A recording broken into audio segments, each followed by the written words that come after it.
उठ के आई हां उठ के आई हां उठ के आई हां लपियर पियो धनिया गे जान को धनिया गे जान लाठी लाठी खेलबो देख के सोना रंग दुनिया गे देख के सोना रंग दुनिया गे presented by Chand Recording Studio, Bheja Road, Barsam. लाठी लाठी खेलबो देख के सोना रंग दुनिया गे जान गे सोना रंग दुनिया गे जान उठ के आई हम लपियर पियो धनिया गे जान उठ के आई हम लपियर पियो धनिया गे जान उठ के आई हां उठ के आई हां उठ के आई हां लपियर पियो धनिया गे ओई बेर मोहरम में अंगनिया तू खुल का घर बाहर दुनिया गई सब कुछ भूल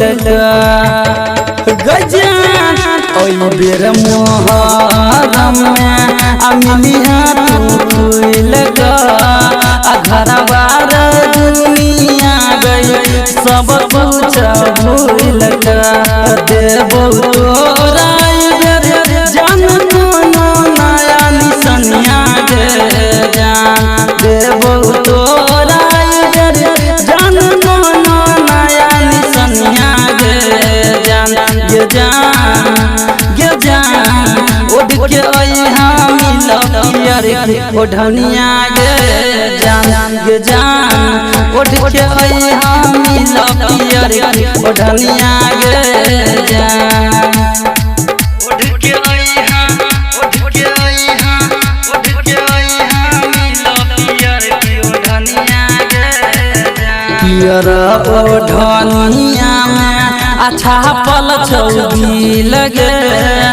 ओही दिल के अंदर छौ हमारे मंजिल गे गजान पियर ओ धनिया में अच्छा पल छौदी लगे